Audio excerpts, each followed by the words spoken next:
A péssima atuação do Botafogo diante do São Paulo, quando perdeu por 4-0 no Morumbi quarta-feira à noite, não surpreendeu quem acompanha o time carioca, mas assustou bastante.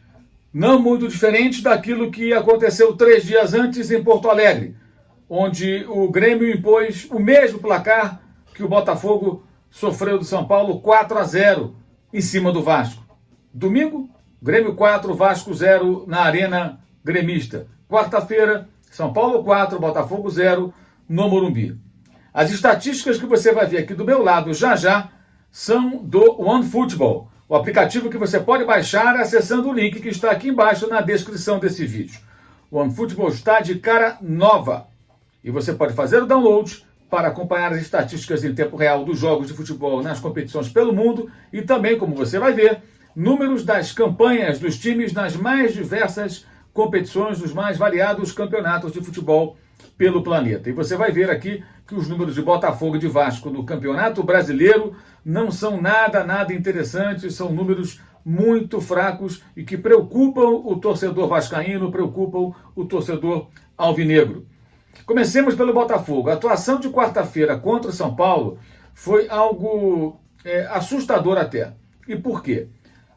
4 dias antes, o Botafogo recebeu no seu estádio o Newton Santos, também conhecido como Engenhão, o seu grande rival, o Flamengo.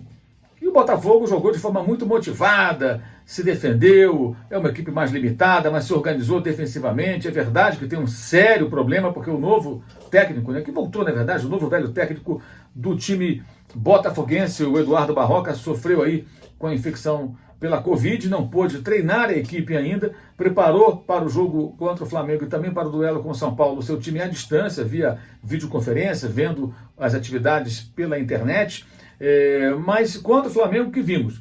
Um Botafogo que surpreendeu nos minutos iniciais, que com 18 segundos chutou com perigo, com Pedro Raul para a defesa do Diego Alves, a única defesa que o goleiro do Flamengo fez até o final. O time quase não atacou. No final teve aquela bola que gerou a expulsão do Gustavo Henrique e aí a cobrança de falta do Calu com a defesa novamente do Diego. Uma defesa com 18 segundos, uma defesa nos acréscimos do segundo tempo.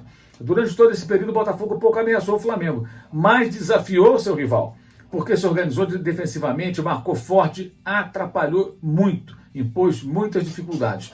Contra o São Paulo que se viu, um Botafogo que não conseguiu sequer oferecer resistência. São Paulo rapidamente fez 1, 2, 3, 4 gols ali, 3 gols no segundo tempo, mais 1, 4, sem dificuldade alguma. Em pouco tempo já vencia por 2-0 e com a expulsão do Benevenuto tinha um homem a mais. Um cenário pavoroso, você viu o jogo decidido com metade da primeira etapa. Você já percebia claramente que não havia a menor possibilidade de reação do Botafogo, que já entrou em campo, parecia derrotado. O elenco do Botafogo é fraco? Sim, o elenco é fraco. E se você pensar na história, na tradição do Botafogo, é um time fraco, como já tem sido há algum tempo. Mas se bem organizado, e aí não é nem culpa do Barroca que chegou agora, o Botafogo poderia pelo menos ter um pouco mais de competitividade contra os times mais fortes. Claro que aí temos o mérito do São Paulo, que soube abrir a defesa do Botafogo, aproveitar as suas deficiências e construir o seu amplo placar. Mesmo assim, vamos combinar, não dá para o Botafogo entrar em campo num jogo contra qualquer equipe da Série A, não importa se o líder do meio da tabela ou dos últimos colocados como ele, e atuar daquela maneira. Entregue, frágil, sem poder de reação, sem competir. Como escapar do rebaixamento dessa maneira? O Botafogo tenta fugir do terceiro rebaixamento. Uma queda para a segunda divisão significaria algo terrível, ou seja, receitas lá embaixo, vai ganhar o quê? 6 milhões de reais aproximadamente de direitos de TV pelo Brasileirão. Tem uma dívida que é das maiores do Brasil, com uma receita que está longe de ser uma das maiores. Então o cenário do Botafogo é muito preocupante, é assustador. E como sair dessa enrascada? Você viu as estatísticas, eu vou destacar aqui agora um detalhe. A campanha do Botafogo no Brasileiro. Veja a posição do Botafogo, você verifica aqui que o Botafogo ele é um 19º colocado. E aí o Botafogo jogando em casa, o Botafogo continua muito mal colocado, e o Botafogo jogando fora de casa segue muito mal colocado. Ou seja, o melhor que ele consegue é ser 19º. Numa das 3 situações, ele é o último colocado. A coisa realmente está bem complicada, Do Botafogo para o Vasco. Vamos mostrar a campanha do Vasco. O Vasco, na zona de rebaixamento, mas um pouquinho melhor que o Botafogo, está na fronteira ali. Quando o Vasco joga em casa, né? A situação continua a mesma, ele não sai do mesmo lugar. Mas pelo menos o Vasco, quando joga fora de casa, ele consegue subir na tabela, ou seja, fora de casa ele conquistou tantos pontos quanto atuando em seus domínios. O Vasco mostra um pouco mais de poder de competição, até pelo bom começo que teve no campeonato, ainda com o Ramon como técnico, e aquela fase espetacular do Cano. A dependência do atacante argentino ela é evidente, ela é muito evidente.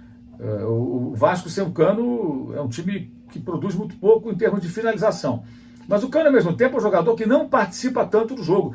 Até algumas vezes os torcedores não entendem esse comentário que faço, quando o Cano dá um passe, uma assistência eventual, muito raro, mas acontece. Acontece, mas é pouco. Ele não é um cara tão participativo, mas ele é muito valioso para uma equipe de futebol que depende ali desse cara que empurra a bola para dentro, que não tem vários jogadores que possam assumir, compartilhar essa responsabilidade de marcar os gols. Então depende de um cara que vai decidir. E quando esse jogador está fora de combate, como agora o Cano teve o problema da Covid, antes teve também uma lesão, a coisa fica bem complicada. É uma dependência crônica desse atleta e o Vasco luta muito e não consegue sair do lugar. Foi uma semana terrível que passou, né? Eu falei do Botafogo agora, 6 derrotas seguidas. O Vasco, 2 derrotas seguidas no Brasileiro, isso só no Brasileirão, né? E 4 jogos sem vencer. Se você colocar aí a Sul-Americana no meio, o Vasco perdeu para o Ceará, perdeu para o Defensa e Justiça, sendo eliminado, e perdeu depois para a equipe do Grêmio, sendo que o Ceará fez 4-1 e o Grêmio fez 4-0. 2 jogos o Vasco perdeu de 4 em um intervalo de uma semana,